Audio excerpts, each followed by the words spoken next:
Hi viewers, welcome to our channel. నేను మీ శ్రీధర్. ప్రస్తుతం మనం రాష్ట్రంలోని అత్యధికంగా క్యాన్సర్ పేషెంట్స్ని ట్రీట్ చేసినటువంటి డాక్టర్ వీర్రాజు గారి దగ్గర ఉన్నాం. ప్రస్తుతం క్యాన్సర్ మీద ఉన్నటువంటి అపోహలు, దానికి ట్రీట్మెంట్కి సంబంధించి వ్యవహారాలు ఆయనతో తెలుసుకునే ప్రయత్నం చేద్దాం. సార్ నమస్కారం. నమస్తే శ్రీధర్ గారు. ఎట్లా ఉన్నారు సార్? బాగున్నా అండి. సార్, ఈ రోజుకి కూడా క్యాన్సర్ పేరు చెప్తే చాలా భయభ్రాంతులకు గురవుతున్న పరిస్థితి కనిపిస్తూ ఉంటుంది. ఎక్కువగా మహిళల్లో బ్రెస్ట్ క్యాన్సర్ కావచ్చు, పురుషుల్లో ఈ లంగ్ క్యాన్సర్ కావచ్చు. ఏంటి సార్, దీని మీద ప్రజలకి అవగాహన కల్పించే విషయంలో మీ డాక్టర్గా, అంటే అత్యధికంగా రోగుల్ని మీరు పేషెంట్గా ట్రీట్ చేసినటువంటి డాక్టర్గా మీరు ఏం చెప్తారు సార్? అంటే ఒకటి మనందరం తెలుసుకోవాల్సింది ఏంటంటే, ఈరోజు ఒక మనిషి చనిపోతున్నాడు అంటే దానికి ఒక 10 కారణాలు ఉన్నాయి, అతి ముఖ్య కారణాలు. దాంట్లో మొదటిది క్యాన్సర్తో చనిపోవడం, రెండోది గుండెకి సంబంధించిన జబ్బులు, మూడోది యాక్సిడెంట్స్, ట్రామా. అంటే ఇది ఇక్కడే కాదు, మన ప్రపంచంలో ఎక్కడికి వెళ్ళినా అతి ముఖ్య కారణంలో ఫస్ట్ సెకండ్లో క్యాన్సర్ నుంచి ఉంటుంది. అంటే దీనివల్ల మనం అర్థం చేసుకోవాల్సింది ఏంటి అంటే, ఈ క్యాన్సర్ ఇంత పెద్ద సమస్య, మనకే కాదు ప్రపంచం అంతా సమస్య. అంటే ఇది ఇంత సమస్యని మనం ఎట్లా వదులుకుంటాం, దీన్ని ఏ విధంగా ఎదుర్కోవాలన్నది ఆలోచించారు. దీంట్లో మనం తెలుసుకోవాల్సింది ఏంటంటే, స్టాటిస్టిక్స్ ప్రకారం ఈరోజు అంటే ప్రపంచంలో 1 కోటి మంది క్యాన్సర్ తోటి చనిపోతున్నారు ఎవ్రీ ఇయర్. 1 కోటి మంది. మన భారతదేశంలో ప్రతి సంవత్సరం 10 నుంచి 15 లక్షల మంది చనిపోతున్నారు. ఏంటిది?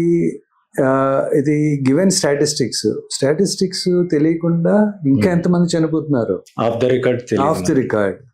కానీ ఈ మధ్యన ఏంటంటే, మన ఆంధ్రప్రదేశ్ గవర్నమెంట్ ఈవెన్ నేషనల్ క్యాన్సర్కి సంబంధించిన రిజిస్టర్ స్టార్ట్ చేయడం జరిగింది.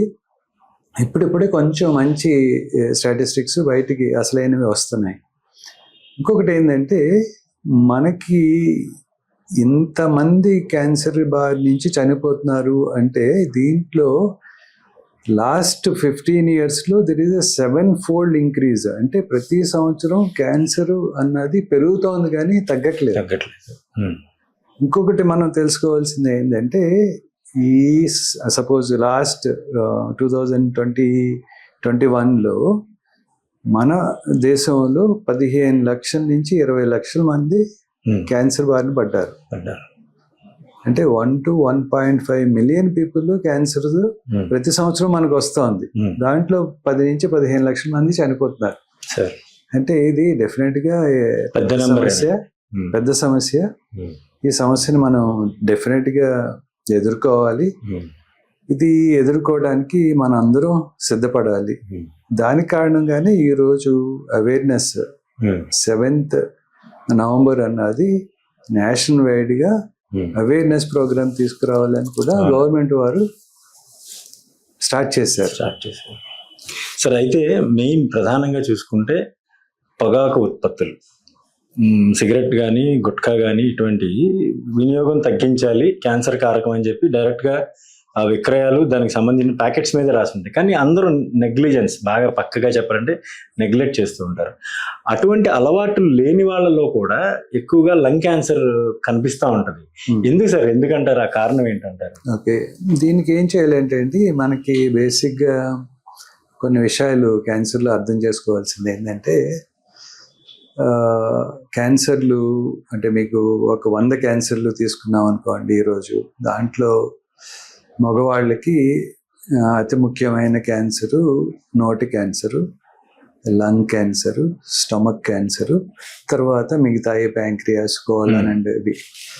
ఆడవాళ్ళు అతి ముఖ్యమైనది బ్రెస్ట్ క్యాన్సరు, ఓవేరియన్ క్యాన్సరు, తర్వాత సర్వైకల్ క్యాన్సరు, అంటే గర్భసంచికి సంబంధించిన క్యాన్సర్స్. ఇవి అతి ముఖ్యమైనవి, మిగతావి వీటి ఫాలో అవుతాయి. అంటే మన భారతదేశ వాతావరణ పరిస్థితుల్లో, ఆహారపు అలవాట్లకు కూడా ఇవి కామన్. Okay sir. దీంట్లో మనం స్టాటిస్టిక్స్ తీసుకుంటే ఒక 100 మంది క్యాన్సర్ తోటి డయాగ్నోస్ అయ్యారు అంటే దాంట్లో క్యాన్సర్ రావడానికి అనేక కారణాలు ఉన్నాయి. ఎక్వైర్డ్ అంటే మనకున్న అలవాట్లు, మనకున్న పరిసరాలు, మనకున్న పనిని, మన ఎన్విరాన్మెంట్ రిలేటెడ్, తర్వాత మనం కోరి తెచ్చుకునేవి 65% అండి. అంటే 100 మందిలో ఒక 60-65 మందికి మనం కావాలని తగిలించుకున్నవి ఇవి. మిగతా 35% మన అదర్ కారణాలు. అది లైక్ నేనైతే ఎలా చెప్తానంటే జెనెటిక్స్, మన తలరాతను బట్టి దేవుడు పెట్టిందని వచ్చేది. అది ఎవరి చేతిలోనూ ఉండదు. మనం మనిషిగా పుట్టాం కాబట్టి మనకి అది రాసి పెట్టిందేమో అది వస్తుంది. కానీ 100 మందిలో 60-65 మందికి మనం కోరి తెచ్చుకున్నారండి. సో ఈ రోజు సపోజ్ అతి ముఖ్య కారణం ఇందాక మీకు చెప్పాను, మగవాళ్ళు నోరు వెనకాల భాగములో వచ్చే క్యాన్సర్. దానికి రావటానికి కారణం 90% మీరు ఇందాక చెప్పినట్టుగా పొగాకు రిలేటెడ్ సబ్స్టెన్సెస్ మనం కన్జ్యూమ్ చేయటం వల్లనే. అంటే అర్థం ఏంటండి, ఈరోజు మన పొగాకు రిలేటెడ్ ప్రోడక్ట్స్ ని నిషేధిస్తే కనీసం 50% of the people suffering from cancer can be avoidable. మీరు అన్నారు ఇది సిగరెట్ ప్యాకెట్ మీద ప్రింట్ చేసి పెడతారు, కానీ ఏంటి వాళ్ళకి చూసినప్పుడు బాగానే ఉంటుంది, కాల్చేటప్పుడు మాత్రం మర్చిపోతాం. కానీ ఎందువలన? ఇది అలవాటు అయిపోవటం వల్ల, హ్యాబిట్ అవ్వటం వల్ల, అలవాటు చేసుకోవటం వల్ల, ఇంకొకటి అవేర్నెస్ లేకపోవటం వల్ల. ఏదో దాని మీద ప్రింట్ చేశారు, చాలా మనం చూస్తూ ఉంటాం, అక్కడెక్కడ ప్రింట్ చేస్తూ ఉంటారు, కానీ ఎవరు పట్టించుకోరు. కానీ వాళ్ళకి అవగాహన కలిగించాలంటే నేను అనుకోవడం, మీరు చేసే ఇటువంటి కార్యక్రమం అన్న ప్రజలకు తీసుకెళ్ళటం అన్నది జరుగుతుంది. సో అవేర్నెస్ అన్నది తీసుకురావాలి. అవేర్నెస్ డెఫినెట్గా తీసుకొస్తాయండి. ఈ రకమైన సబ్స్టెన్సెస్ని వాళ్ళకి ఎవరైతే చేస్తున్నారో వారికి కానీ మనం చూపించగలిగి డెఫినెట్గా ఇన్సిడెన్స్ని మనం తగ్గించుకోవచ్చు. అంటే మీరు ఇంకొకటి, ఆడవాళ్ళు బ్రెస్ట్ క్యాన్సరు, గర్భసంచికి సంబంధించిన క్యాన్సర్స్, తర్వాత ఓవరియన్ క్యాన్సర్స్ ఎందుకు వస్తున్నాయి? ఒక 10-20 సంవత్సరాలు మనం ముందుకు వెళితే మనకి రొమ్ము క్యాన్సరు ఫస్ట్ పొజిషన్లో లేదు. అప్పుడు మనకుండేది సర్వైకల్ క్యాన్సర్. సర్వైకల్ క్యాన్సర్ అంటే గర్భసంచి ముఖద్వారం దగ్గర వచ్చే క్యాన్సర్. కానీ ఇటువంటి క్యాన్సర్ ప్రపంచంలోనే మన భారతదేశంలో ఎక్కువ ఉండేది అప్పట్లో. ఎందువల్ల అనుకుంటున్నారు? ఇది అతి ముఖ్య కారణం శుభ్రత లేకపోవటం వల్ల. శుభ్రత అంటే ఏంది అంటే, మనకి పాత రోజుల్లో అంటే మన ఎల్డర్స్, వృద్ధాప్యం అంటే పెద్దవాళ్ళు ఏంటంటే వాళ్ళు ఎక్కువ మంది పిల్లల్ని కనేవారు. అంటే ఎర్లీగా మ్యారేజెస్ అయిపోయాయి, ఎర్లీగా సెక్షువల్ యాక్టివిటీస్, తర్వాత పిల్లల్ని ఎక్కువ కనటం వలన, తర్వాత పరిశుభ్రత అంటే వాళ్ళకి ఉండే హైజీన్ మెయింటైన్ చేయలేకపోవటం వల్ల వాళ్ళకి గర్భసంచికి ముఖద్వారం దగ్గర ఇన్ఫెక్షన్ రావటం వలన వాళ్ళు ఎక్కువగా క్యాన్సర్ బాధపడేవారు. అందువల్లనే ప్రపంచంలో స్టాటిస్టిక్స్ చూస్తే అండి, మన దేశంలో ఎక్కువ సర్వైకల్ క్యాన్సర్ ఉండేది. అప్పుడు మనకి రొమ్ము క్యాన్సర్ లేదు. ఎందువల్ల అనుకుంటున్నారు? దానికి కూడా కారణం ఉంది. ఎక్కువ పిల్లలు పుట్టేవారు, ఎక్కువ మంది బ్రెస్ట్ క్యాన్సర్, బ్రెస్ట్ మిల్క్ తీసుకునేవారు. 2 సంవత్సరాలు, 3 సంవత్సరాలు, 5 సంవత్సరాలు. అంటే ఒక ఆడమనిషికి 8-10 మంది పిల్లలు పుట్టారంటే కనీసం 10-15 సంవత్సరాలు రొమ్ము పాలు ఇచ్చేవారు. Actually that is the most protective అండి. బ్రెస్ట్ క్యాన్సర్ ని ప్రొటెక్ట్ చేస్తుంది అది. అదేమైంది ఇప్పుడు, ఒక బిడ్డ, 2 బిడ్డలతోటి తర్వాత మన లైఫ్ స్టైల్స్ మారిపోవటం వల్ల ఇప్పుడు క్యాన్సర్ సర్వీక్స్ తగ్గటము, బ్రెస్ట్ క్యాన్సర్ పెరగటం జరుగుతుంది. అంటే ఇప్పుడు తల్లిపాలు సపోజ్ 2 బిడ్డల్ని తీసుకుంది, తర్వాత కూడా ప్రొడ్యూస్ అయ్యే మిల్క్ ని అంటే దాన్ని ఏమన్నా మనం రెడ్యూస్ చేసే అవకాశం లేదంటారా సార్? లేదండి. అంటే మామూలుగా అంటే ఈ రోజుల్లో బ్రెస్ట్ పాలు ఇవ్వాలంటేనే కొంతమంది అదేదో బాధగా అనిపిస్తోంది, లేకపోతే సోషల్ గా ప్రాబ్లం అని అనిపిస్తోంది, ఇంట్రెస్ట్ చూపించట్లేదు. బ్యూటీ కాన్సెప్ట్ లోకి ఎక్కువ మంది అయి ఉండొచ్చండి. అది యాక్చువల్లీ వాళ్ళకి అవగాహన కూడా లేకపోవటము, maybe circumstances, maybe working culture అయి ఉండొచ్చు, వాళ్ళకున్న ఇబ్బందుల ద్వారా maybe they not interested to give breast milk. కానీ బ్రెస్ట్ మిల్క్ అన్నది మనం బిడ్డకి ఇవ్వటం అన్నా, బిడ్డ సక్ చేయటం అన్నా మనకు హార్మోన్స్ ప్రొడ్యూస్ అవుతాయండి, అప్పుడే మనకు బ్రెస్ట్ మిల్క్ వస్తుంది. యూజువల్గా 2-3 years వరకు మనం ఆపు లేకుండా ఇవ్వచ్చు, కానీ ఉన్న పరిస్థితుల్లో వాళ్ళకున్న ఇబ్బందులు అన్నా ఇవ్వలేకపోతున్నారు. సరే, ఆహారపు అలవాట్లు ముందు నుంచి కూడా కొన్ని ఆహార అలవాట్లు సరిగ్గా చేసుకుంటే ఎక్కువ క్యాన్సర్ బారిన పడే అవకాశం ఉండదు అని డాక్టర్లు ముందు నుంచి చెప్తా ఉంటారు. అది ఏ ఏజ్ నుంచి జాగ్రత్త తీసుకోవాలంటారు? ఎటువంటి ఆహారం మీద దృష్టి పెట్టాలంటారు? అంటే ఎక్కువగా జంక్ ఫుడ్ మీద, ఫాస్ట్ ఫుడ్ కల్చర్ మీద ఎక్కువగా అలవాటు అయిపోయింది. ఎందుకంటే పోటీ ప్రపంచం, పరిగెత్తాలి, పని చేయాలి. ఇటువంటి పోటీ ప్రపంచంలో ఎటువంటి సూచనలు చేస్తారు సార్? అంటే ఇది ఫుడ్ రిలేటెడ్ డెఫినెట్గా ఇప్పుడున్న పరిస్థితుల్లో ప్రతిదీ కాలుష్యం అయింది. అంటే మీకు రీసెంట్గా ఒక జర్నల్లో ఒక ఆర్టికల్ వచ్చిందండి. దాంట్లో తల్లి పాలు తీసి దీంట్లో ప్లాస్టిక్ ఉందా లేదా అని చెక్ చేశారు. దాంట్లో మైక్రో ప్లాస్టిక్ ఉందండి. అంటే అర్థం ఏంటి? తల్లి తీసుకునే ఆహారం కలుషితమైంది. తల్లి తీసుకున్న ఆహారంలో ఎంత ప్లాస్టిక్ ఉంటే మన రొమ్ములో వచ్చే, బ్రెస్ట్ లో వచ్చే మిల్క్ లో ప్లాస్టిక్ ఉంటుంది. అంటే మనం తీసుకునే ఆహారం, మనం తినే వాటర్లో ఎంత కాల్షియం ఉందో ఆలోచించండి. అటువంటి పాలు తాగిన బిడ్డకి మరి ఎట్లాగా? అంటే బేసిక్గా మనం ఇప్పుడు తినే ఫుడ్, మీరు మామూలుగా దొరికే తాజా కాయగూరలు, వెజిటబుల్స్, గ్రీన్ వెజిటబుల్ తీసుకున్నా దేర్ ఇస్ ఎ ప్రమాదం ఉంది. ఎందుకంటే అంటే నేను పర్సనల్గా నేను చెప్తాను, నేను కాకినాడలో ఒక రూరల్ ఏరియాలో ఉంటాను. నా ఇంటి చుట్టూరు గ్రీన్ వెజిటబుల్స్ పండిస్తారు. అది నేను రోజు చూస్తూ ఉంటాను. చూస్తే మాత్రం మనం ఎవరు తినమండి. ఏంటో చెప్పమంటారా? వేసిన కాడి నుంచి పొద్దుట సాయత్రి ఆ మనిషి ఒకటి ఉంటుంది వెనకాల ఒక బాక్స్, అది ఏం కాదు, స్ప్రేలో కెమికల్ ఉంటుంది. ఏం పెడతావు చెప్పండి? పొద్దుట స్ప్రే చేస్తారు, రాత్రి స్ప్రే చేస్తారు.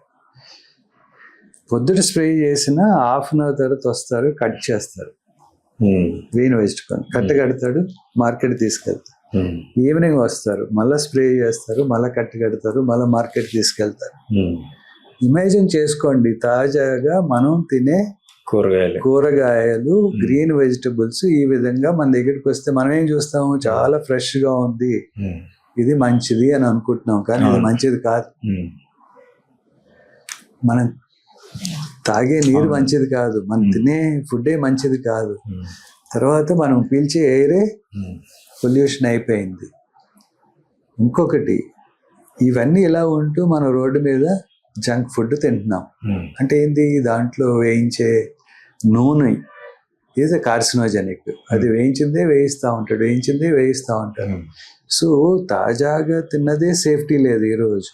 మన జంక్ ఫుడ్ తిన్నామంటే ఇంకేందండి? డెఫినెట్గా ఇట్ ఇస్ కార్సినోజెనిక్. ఇంకొకటి చెప్పేది ఏంటంటే, మీరు ఇందాక అన్నారు, ఏదైతే మనం తిండి దగ్గర ఏ వయసు నుంచి చూసుకోవాలి, ఎదిగిన తర్వాత మనం జాగ్రత్తలు తీసుకోవాలని అనుకోవడం. ఇప్పుడు పుట్టిన బిడ్డగాడి నుంచి మనం జాగ్రత్తలు పడాలి. అంటే ఏం సార్ దీనికి ఏమైనా ఉందా అంటే, నేను అనుకోవడం ఎవరి పంటలు వాళ్ళు పండించుకోలేమో. నాకైతే ఆన్సర్ అయితే లేదు. ఎవరు కూరగాయలు వాళ్ళు చేసుకోవాల్సి వస్తుందేమో అని అనిపిస్తుంది. నాకైతే ఆన్సర్ లేదు దీనికి ఏ విధంగా చేయాలని.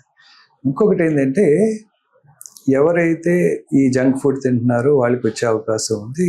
దాంట్లో అతి ముఖ్యంగా ప్రాబ్లం ఏమొస్తుందంటే అండి, ఈ జంక్ ఫుడ్ వలన ఒబేసిటీ, అంటే ఊబకాయం అన్నది మీరు చూస్తూ ఉంటాం. అప్పుడు పాత రోజుల్లో ఎవరిని చూసినా పొట్ట లోపలికి ఉండేది. ఇప్పుడు ఈ రోజుల్లో పొట్ట లోపలికి ఉన్నవాడు ఎవరు లేరు, అందరికీ ఊబకాయమే. ఊబకాయము ఇట్ సెల్ఫ్, అంటే obesity it self is a cancer వచ్చే దానికి దారి చూపిస్తుంది. అంటే మీకు ఒక ఎగ్జాంపుల్ చెప్తాను. ఆడవాళ్ళు లావుగా ఉన్న వాళ్ళకి ఎండోమెట్రియల్ కార్సినోమా, గర్భసంచి లోపల పొర వచ్చే క్యాన్సర్ చాలా అధికం. అంటే అర్థం ఏంటి? ఎక్కువ ఛాన్సెస్ ఉంటుంది. ఎందువల్ల? ఫ్యాట్గా ఉండటం వల్ల. సో మనకి ఎంత అవసరమో అంత తినాలి. తర్వాత ఫిజికల్ ఫిట్నెస్ అన్నది మనం ప్రతిరోజు చేయవలసిందే. ఇది 30 years వచ్చాకే కాదు, 40 years వచ్చే కాదు, లేదంటే రిటైర్మెంట్ అయిన, ఇది చిన్నప్పటి నుంచి ఉండాలి. ఇంకొకటి ఏంటంటే మనకు కావాల్సింది ఫిజికల్ యాక్టివిటీ. ప్రతి మనిషికి అవసరమైన వ్యాయామం ఉండాలి. వ్యాయామం అంటే ఏం లేదు. ఇప్పుడు వ్యాయామం అంటే ఏంటంటే కొత్తగా స్టైల్ ఏంటంటే ఎక్కడికో వెళ్ళి జిమ్ జాయిన్ అవటము, లేకపోతే ఎక్కడో ట్రైనింగ్ తీసుకోవడము, జుంబా క్లాసెస్కి వెళ్ళటం. ఎందుకండి? మనకున్న పని మనం చేసుకుంటే చాలు. అవునండి. ఈ రోజుల్లో మనకు కావాల్సింది ఏంది? Physical activity. ఫిజికల్ యాక్టివిటీకి మనం జిమ్కి వెళ్ళక్కర్లేదు. ఇంట్లో పని మనకున్న పని మనం చేసుకుంటే చాలు. మనం చూస్తున్నాం కదండి ఈ రోజుల్లో. మీరు వచ్చారు హాస్పిటల్కి వస్తారు, నేను చూస్తామంటే మా ఓన్ స్టాఫ్ లిఫ్ట్ వాడతారు. అవునండి. ఎందుకు? మెట్ల మీద పోవచ్చుగా. ఎవరు కావాలి అంటే 15 నిమిషాలైనా అట్లా వెయిట్ చేస్తారు, కానీ ఎవరు ఎక్కరు. ఇది మనకు అలవాటు అయిపోయింది. ఫిజికల్ యాక్టివిటీ లేకపోవటం వల్ల కూడా ఈ ఊబకాయం వస్తాం. సార్, క్యాన్సర్ డయాగ్నోసిస్ లో చాలా కీలకమైనవి స్టేజ్ 1, స్టేజ్ 2 అని చెప్తూ ఉంటారు బయట. ఇప్పుడు అంటే బయట బంధువుల్లో కూడా స్టేజ్ 4 అంట, ఏం చేయలేము, చేతులు ఎత్తేసారు, డాక్టర్లు కూడా కష్టం అని చెప్పారు అంటారు. స్టేజ్ 1లో గుర్తించడం కష్టం అంటారా సార్? స్టేజ్ 1లో ఉన్నప్పుడే ఒక పేషెంట్ని డయాగ్నోసిస్ చేసే సమయంలో. ఓకే అండి. దీనికి అంటే నేను ఏ విధంగా చెప్పదలుచుకున్నానంటే, క్యాన్సర్ని తొలి దశలో మనం గుర్తించాలి అంటే 2 వైపులా ఉండాలి. ఒకటి పేషెంట్ వైపు చూపించాలి, రెండవది డయాగ్నోసిస్ చేసే మనకి ఫెసిలిటీ కూడా ఉండాలి. అంటే మీకు ఎగ్జాంపుల్ ఎట్లా అంటే, ఒక ఆడ మనిషి వచ్చి నాకు రొమ్ములో కాయ ఉంది అంటే తన ముందుకు రావాలి. మన ముందుకు వస్తేనే మనం వెంటనే టెస్టులు చేసి చూస్తాం. ఇక్కడే నేను కాంట్రడిక్ట్ చేస్తాను మళ్ళా. అంటే కాయతోటి వచ్చారు కదా, మీరు తొందరగా వచ్చేసారు కదా, మీకు డయాగ్నోసిస్ వెంటనే అయిపోతుంది కదా, మీకు ఫస్ట్ స్టేజా? కాదు. అంటే ఈరోజు మనకి రొమ్ములో కాయ ఉంది అని తెలిసింది అంటే అండి, అది కనీసం 1 సెంటీమీటర్ 10 millimeters కన్నా ఎక్కువ ఉంటేనే మన చేతికి తెలుస్తుంది. అంటే నాకు తెలియలేదు అంటే అర్థం ఏంటండి? ఉందా లేదా? ఉండి ఉంటుంది కానీ మనకు తెలియలేదు. అది ఎలా తెలుస్తుంది? అది తెలియాలి అంటే మనం రెగ్యులర్గా చెకప్ చేయించుకోవాలి, స్క్రీనింగ్ చేయించుకోవాలి. ఏంటి మరి ప్రపంచంలో ఈరోజు భారతదేశంలో లేకపోతే ఈస్ట్ గోదావరి వెస్ట్ గోదావరి అందరూ రోజు వెళ్ళి చేయించుకోవాలంటే ఇట్ ఈస్ నాట్ పాసిబుల్. మనం ఇందాక అనుకున్నాం ఆడవాళ్ళు బ్రెస్ట్ క్యాన్సర్, 2 గర్భసంచి క్యాన్సర్, అండాశయం క్యాన్సర్ చాలా కామన్. ఈ 3 మనకి చెకప్ చేసుకోవడానికి అవకాశం ఉంది. సో మీరు రొమ్ము ఉందనుకోండి, మనం వాళ్ళు టచ్ చేసుకోవచ్చు, డాక్టర్ దగ్గరికి వస్తే డాక్టర్ టచ్ చేస్తే తెలిసేది. రెండవది దానికి మ్యామోగ్రామ్ అని, సోనోమామోగ్రామ్ అని టెస్ట్ చేసేది ఉంటుంది. అది కూడా చాలా సింపుల్గా అయ్యేది. దానివల్ల తెలిసే అవకాశాలు చాలా ఎక్కువ.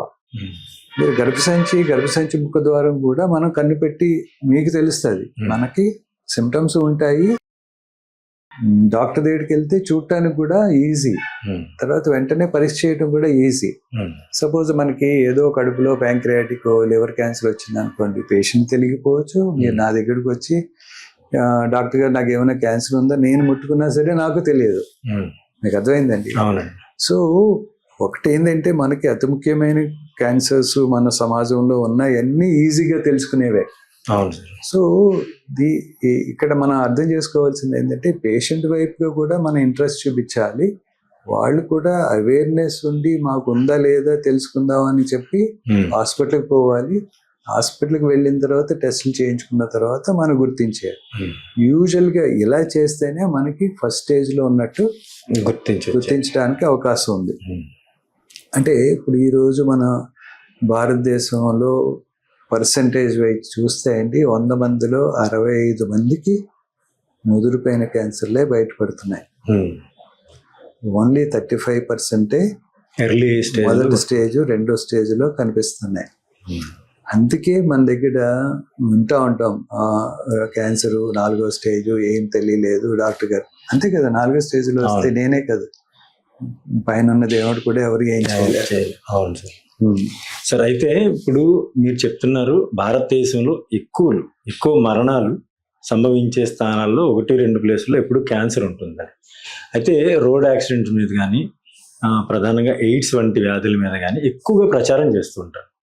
క్యాన్సర్ మీద ప్రచారం ఆ స్థాయిలో ఉందనుకుంటున్నారా సార్ మీరు? నేను అనుకోవడం రీసెంట్గా మొదలు పెట్టారండి మనకి. అంటే ఈరోజు ఏ విధంగా అవేర్నెస్ ప్రోగ్రామ్ ఉందో అదే విధంగా వరల్డ్ క్యాన్సర్ డే అని ఉంది. తర్వాత చాలా అంటే సంస్థలు కూడా, స్వచ్ఛంద సంస్థలు కూడా ఏర్పాటు పడ్డాయి. వాటి ద్వారా ప్రజలకు అవగాహన జరుగుతోంది. నేను అనుకోవడం HIV వీటితో కంపేర్ చేస్తే అంత కాదు, బట్ డెఫినెట్గా ఇట్ రిక్వైర్స్ ఇంపార్టెన్స్ అండి, చేయవలసిన పరిస్థితి ఇది. సరే ఎక్కువగా గ్రామీణ ప్రాంతాల్లో నాటు వైద్యం, ఆకుపసర వైద్యం ఇటువంటి వాటి మీద బేస్ అయిపోతూ ఉంటారు చాలా మంది కూడా. ఎందుకంటే దీని మీద పబ్లిసిటీ కూడా చేసుకుంటారు. క్యాన్సర్కి మందు 4th స్టేజ్ అయినా కానీ పలానా మాంత్రికుడి దగ్గర లేకపోతే ఆకుపసర వైద్యం దగ్గరికి వెళ్తారు. అటువంటి వాటిని రిలయబుల్గా నమ్మచ్చు అంటారా సార్? మీకు ఒకటి చెప్తానండి, నా దగ్గర కూడా చాలా మంది వస్తూ ఉంటారు. వచ్చిన తర్వాత అంటే దీంట్లో కొన్ని సందర్భాలు ఉంటాయి. ఆల్రెడీ బయట చేయించుకున్నామండి డాక్టర్ గారు అంటే, డాక్టర్ గారు ఎవరమ్మా అంటే ఎవరు రసం పోస్తారండి, లేకపోతే ఏదో వైద్యం అండి, వారి దగ్గర చూపించుకున్నానండి, మీకు ఎంతకమ్మా తగ్గిపోతుందా అన్నారండి, కానీ తగ్గట్లేదు అని వచ్చామంటారు. అప్పటికే అది ముదిరిపోయి ఉంటుంది, చివరి స్టేజ్కి వచ్చేస్తుంది. ఇంకొక సందర్భం ఏంటంటే, మనం ట్రీట్మెంట్ పేషెంట్ మన దగ్గరికి వస్తారు, మనమేమో డయాగ్నోస్ చేసి లేదండి ఇది 3rd స్టేజ్లో ఉంది, 4th స్టేజ్లో ఉంది, వైద్యం అనేది చాలా కష్టం, కానీ ప్రయత్నం చేద్దామండి, నేనైతే పెద్దగా అవుట్కమ్ ఎక్స్పెక్ట్ చేయట్లేదు అని చెప్తాం. చెప్పినప్పుడు ఏమంటారంటే, లేదండి మా వారికి ఎవరికో తెలిసినండి, మా ఊళ్ళో ఏదో ఊరి పేరు చెప్తారు, ఆ ఊళ్ళో చాలా కామన్గా చెప్పేవి ఏమంటే కేరళ మంది అంటారు, తర్వాత మధ్యప్రదేశ్లో మంది అంటారు, కొంతమంది ప్యాకేజ్ ఉందండి ఒక 40,000 50,000 ప్యాకేజ్ అండి, వాళ్ళే వస్తారు, వాళ్ళే తీసుకెళ్ళి మందిస్తారండి, మా వాళ్ళకి తగ్గిపోయిందట అని వచ్చేవాళ్ళు ఉంటారు. కొంతమంది ఏదో ఒక దైవం మీద పెట్టి ఆ రకమైన దైవం అయితే మాకు ఖచ్చితంగా తగ్గిపోతుంది అంటుంది, ఏం చేయమంటారు అని కూడా అడుగుతారు. అంటే మనం ఒకటి అర్థం చేసుకోవాల్సింది అంటే, ఈరోజు మన ప్రపంచం అంటే ఎంత డెవలప్ అయింది, అంటే డెవలప్మెంట్ మనం ఎలాగా వే చేస్తాం, ఏ విధంగా రుజువు చేస్తామండి. ఒకటి మనం ఉండే పరిస్థితులు, అంటే ఈ రోజున్న టెక్నాలజీ, ఈ రోజున్న మెడికల్ ఫెసిలిటీ ఎంత ఎందుకు వచ్చింది, అడ్వాన్స్మెంట్ ఎలా వచ్చింది, రీసెర్చ్ వల్ల, రీసెర్చ్ చేసి లేకపోతే ఎక్స్పెరిమెంట్ చేసి, మనం సపోజ్ మీ కెమెరా ఉంది, కెమెరాని డెవలప్ చేస్తూ ఈరోజు ఇంత పిక్సెల్స్, ఇంత క్లారిటీ వచ్చింది. దానికి ఒక సైన్స్ ఉంది. అలాగే మనం వైద్యంలో కూడా ఏదైతే మేము వైద్యం చేస్తామో ప్రతిదానికి ఒక రీసెర్చ్ అంటూ జరిగి దాన్ని ఎక్స్పెరిమెంట్ చేసి దాన్ని మనం ఉపయోగిస్తాం, ఇక్కడ ఇంప్లిమెంట్ చేస్తాం. సో ఇట్లాగే ఎక్స్పెరిమెంట్ చేయటం వల్ల ఈ రోజుకి మనం సపోజ్ 50 years బ్యాక్ మన ఇండియాలో లైఫ్ ఎక్స్పెక్టెన్సీ ఒక మనిషి అతిగా బతికేది అరౌండ్ 40 నుంచి 45 సంవత్సరాలు ఉండేది. ఈరోజు 70 సంవత్సరాలు. ఎందువల్ల? బెటర్ మెడికల్ ఫెసిలిటీ రావటం వల్ల. ఎలా వచ్చింది ఇది? రీసెర్చ్ చేసి డెవలప్ చేస్తేనే ఈ స్టేజ్కి వచ్చాం. అవును. ఇప్పుడు ఎవరు ఏదో మందు ఇస్తున్నారు, దానికి ఏమి సైంటిఫిక్ రీజన్ లేదు, తగ్గిపోతుంది అంటే ఏంది, దానికి అర్థం లేదు. అవును. కానీ అంటే ఆయుర్వేదం అని కొన్ని మెడిసిన్స్ ఉన్నాయి, ఆ మెడిసిన్స్ వలన కొంతమంది తగ్గారంట. బట్ నాకైతే ఏం ఎక్స్పీరియన్స్ లేదండి, నేనైతే నమ్మొద్దనే చెప్తాను.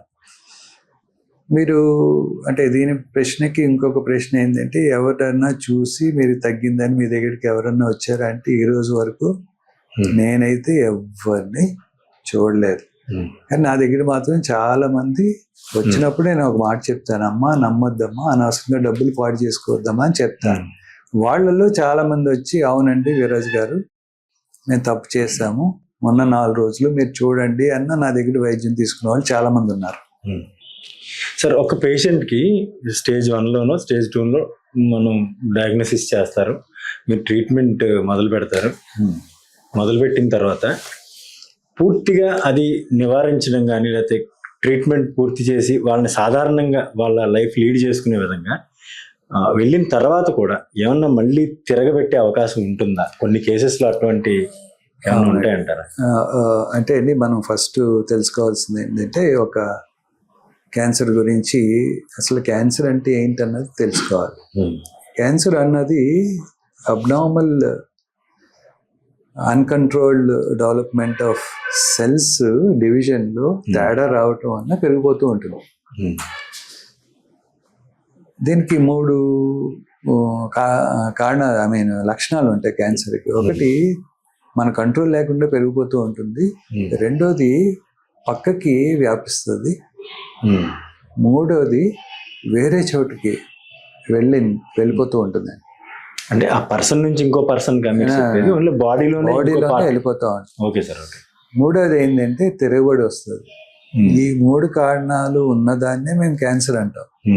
అంటే ఈ రోజు మనం ఒకటో స్టేజ్లో ఉందని వైద్యం చేసి పూర్తిగా తగ్గిపోయిందని మనం అన్నిటిలోనే రుజువు చేసిన ప్రతి క్యాన్సర్ పేషెంట్ని, అమ్మ ఫస్ట్ ఇయర్ జబ్బుని బట్టి మీరు 3 నెలలకు ఒకసారి రావాలి, 6 నెలలకు ఒకసారి రావాలి, సంవత్సరానికి ఒకసారి రావాలి, సంవత్సరం పోయిన తర్వాత 6 నెలలకు ఒకసారి రండి, 5 సంవత్సరాలు పోయిన తర్వాత అమ్మ సంవత్సరానికి ఒకసారి రండి అని చెప్తాం. ఎందుకు చెప్తాం? దీనికి తిరగబడే లక్షణం ఉంది కాబట్టి అది తెలుసుకోవడానికి మీరు ముందుగా జాగ్రత్త పడండి అని చెప్తాం. అది క్యాన్సర్కి ఉండే లక్షణం. సో అందరికీ వస్తుందా? అందరికీ రాదు. వాళ్ళకున్న జబ్బు లక్షణాన్ని బట్టి, the type of the cancer, that particular person బట్టి కొంతమందికి వస్తుందండి, కొంతమందికి రాదు. అంటే ఏం సార్, కొంతమందికి వారం రోజుల్లో వచ్చేస్తుంది, కొంతమందికి 10 ఏళ్ళు పడుతుంది. అది సెల్ బయాలజీని బట్టి ఉంటుంది. నేను చాలా మంది చూశాను, వైద్యం చేసిన 1 monthకే మళ్ళీ తిరగబడి వచ్చిన వాళ్ళు నా దగ్గర. ఈరోజు మార్నింగ్ ఒక ఓపీడీలో 19 సంవత్సరాల తర్వాత ఒక పేషెంట్ మళ్ళీ తిరిగి రావడం జరిగింది. 19 సంవత్సరాలు హెల్దీగా ఉన్నారు, రెగ్యులర్ యాక్టివిటీ చేసుకున్నారు వాళ్ళు. సార్, అయితే ఇప్పుడు చాలా వరకు కేసెస్లో మీరు ట్రీట్మెంట్ చేస్తున్న సందర్భంలో మీరు ఎన్నో సంవత్సరాల నుంచి క్యాన్సర్ పేషెంట్స్ చూస్తున్నారు. ఎప్పుడైనా ఒక పేషెంట్ విషయంలో మీరు ఏమన్నా బాగా ఓన్ చేసుకుని ఇది నేను చేయలేకపోయాను, లేకపోతే ఇది చేయటం వల్ల ఈరోజు ఆ పేషెంట్ చాలా సంతోషంగా ఉన్నారు అనే సిచ్యువేషన్ ఏమన్నా ఎప్పుడైనా ఫేస్ చేశారా? డెఫినెట్గా అండి, ప్రతిరోజు ఫేస్ చేస్తుంటాం. అంటే నేను రోజు కనీసం 40 నుంచి 45 మందిని రోజు ఓపీడీలు చూస్తాను. దీనిలో 60-70% ఆల్రెడీ ట్రీట్మెంట్ తీసుకున్న వాళ్ళే ఉంటారు. దాంట్లో కనీసం ప్రతిరోజు ఒకళ్ళు కనీసం 5 సంవత్సరాల కిందట, 8 సంవత్సరాల కిందట, 10 సంవత్సరాల కిందట వచ్చేవాళ్ళు ఉంటారు. ఎవరైతే అలాగ వస్తారో వాళ్ళు చూసినప్పుడే నాకు కొంచెం ఇనిషియేషను, కొంచెం ఎంకరేజ్మెంటు లభిస్తుంది. అలాగే ఈ 45 మందిలో ఒక 2 నెలల కిందట, ఒక 6 నెలల కిందట, సంవత్సరం కిందట వైద్యం చేయించుకున్న వాళ్ళు తిరగబడి వచ్చిన వాళ్ళు కూడా ఉంటారు. ఇక్కడ 2 సిచ్యువేషన్స్, అంటే వైద్యం చేయించుకుంటూ తిరగబడి వచ్చి బాధపడే వాళ్ళు ఉంటారు. ఎప్పుడూ 10 ఏళ్ళు 15 ఏళ్ళ కిందట చేయించుకుని వచ్చి సంతోషంగా పలకరించి వెళ్ళిపోయే వాళ్ళు కూడా ఉన్నారు. నేనైతే రెండాటిని ఈక్వల్గా తీసుకుంటాను. ఒకటి, నేను వైద్యం చేశాను, వాళ్ళు బాగున్నారు, ఈరోజు వీళ్ళు వైద్యం చేయించుకున్నా బాగోలేదు, కానీ నేనేం చేయగలను అన్నది డెఫినెట్గా ఆలోచిస్తానండి. రెండోది ఏంటంటే వీళ్ళకి ఇంకా ఏం చేస్తే బెటరు కానీ ఆలోచిస్తాం. కానీ ఆ ఇన్స్పిరేషన్ ఎక్కడి నుంచి వస్తుంది అంటే ఎవరైతే బాగున్నారో వాళ్ళ దగ్గర నుంచే తీసుకోవాల్సిందే. సరే, ఎక్కువగా కీమో విషయంలో చాలా మంది పేషెంట్స్ భయపడుతూ ఉంటారు. తర్వాత కీమో తీసుకున్న తర్వాత వచ్చేటువంటి సైడ్ ఎఫెక్ట్స్ వల్ల భయపడి చాలా మంది ట్రీట్మెంట్కి తప్పించుకుంటూ ఉంటారు. అటువంటి వారికి ఏంటి సార్ ప్రత్యామ్నాయం? అంటే ప్రతి క్యాన్సర్ కూడా కీమోయేనా రెమెడీ? ఎట్లా అంటారు సార్? అంటే అండి, కీమోథెరపీ అన్నది ఒక ఆయుధం. అంటే క్యాన్సర్ సెల్కి ఉండే కణాన్ని చంపడానికి యూజ్ చేసే ఆయుధం లాంటిది. అంటే ప్రతి పేషెంట్కి క్యాన్సర్తో సఫర్ అయిన వాళ్ళకి కీమోథెరపీ ఇవ్వాలా అంటే, అంటే పాత రోజుల్లో జరిగేది ఇప్పుడు జరిగేది మీరు ఒకటి తెలుసుకోవాల్సింది ఏంటంటే, పాత రోజుల్లో మనకి క్యాన్సర్కి మల్టీ స్పెషాలిటీ అంటే 3 డాక్టర్స్ ఉంటాం క్యాన్సర్ని ట్రీట్ చేయడానికి. ఒకటి, క్యాన్సర్కి ఆపరేషన్ చేసే డాక్టర్ గారు. 2, క్యాన్సర్కి మందులు ఇచ్చే డాక్టర్ గారిని మెడికల్ ఆంకాలజిస్ట్ అంటారు. రేడియేషన్ పెట్టే డాక్టర్ని రేడియేషన్ ఆంకాలజిస్ట్. పాత రోజుల్లో 3 ఉండేవారు కాదు, ఎవరో ఒకరే ఉండేవారు. సపోజ్ నా దగ్గరికి వస్తే నేనే ఆపరేషన్ చేసి అయిపోయిందమ్మా అని వెళ్ళిపోయేవారు. లాస్ట్ 40 yearsలో చాలా రీసెర్చ్ జరిగింది క్యాన్సర్లో. దాంట్లో తెలిసింది ఏంటంటే, ఎవరైతే మల్టీ మొడాలిటీ అంటే 3 కలిసి ట్రీట్మెంట్ చేసిన పేషెంట్కి మంచి రిజల్ట్స్ వచ్చాయి. మీకు అర్థమైందండి? ఓకే. ఇంకొకటి ఏంటంటే, సపోజ్ ఒక ఆవిడ రొమ్ము క్యాన్సర్ తోటి వచ్చారు అనుకోండి, ఆవిడ 2వ స్టేజ్లో ఉందనుకోండి. పాత రోజుల్లో ఏం చేసేవారు? ఓన్లీ ఆపరేషన్ చేసి పంపించేవారు. ఇప్పుడు అదే పేషెంట్కి కీమోథెరపీ ఇచ్చి రేడియేషన్ ఇస్తే, పాత రోజుల్లో 1-2 సంవత్సరాలు బతికేవాళ్ళు ఈరోజు 5 సంవత్సరాలు బతుకుతున్నారు. అంటే అర్థం ఏంటి? కీమోథెరపీ ఇవ్వటం వల్ల పేషెంట్కి ఆర్ క్యాన్సర్ బారిన పర్సన్కి మనం తగ్గించే అవకాశాలు, రెండోది క్యూర్ చేసే అవకాశాలు ఉన్నాయి. అందు గురించే వాడుతున్నాం. అంటే ప్రతి పేషెంట్కి అవసరం అంటే అవసరమైన చోట డెఫినెట్గా మనం తీసుకోవాలి. ఇప్పుడు కీమోథెరపీ మీరు అడిగారు, చాలా ఏంటవి సైడ్ ఎఫెక్ట్స్ ఉన్నాయి, వాటి వల్లనే వాళ్ళు ఇబ్బంది పడుతున్నారు, వాటి వల్లనే వాళ్ళు ట్రీట్మెంట్కి రావట్లేదని. నిజమే అండి. క్యాన్సర్ కీమోథెరపీ అన్నది క్యాన్సర్ సెల్ మీదే కాకుండా నార్మల్ సెల్ మీద కూడా ఎఫెక్ట్ ఉండటం ఉంటుంది. కీమోథెరపీ రిలేటెడ్ రియాక్షన్స్ వస్తాయి. అది ఇన్ఎవిటబుల్ అండి, మనం దాన్ని మార్చలేము. కానీ ఇంత డ్యామేజ్ జరుగుతోంది, ఇంత అడ్వాంటేజ్ ఉంది, ఇంత డ్యామేజ్ జరుగుతుంది అని చెప్పి లాస్ట్ 15 నుంచి 20 సంవత్సరాల్లో కీమోథెరపీ చాలా మార్పు వచ్చింది.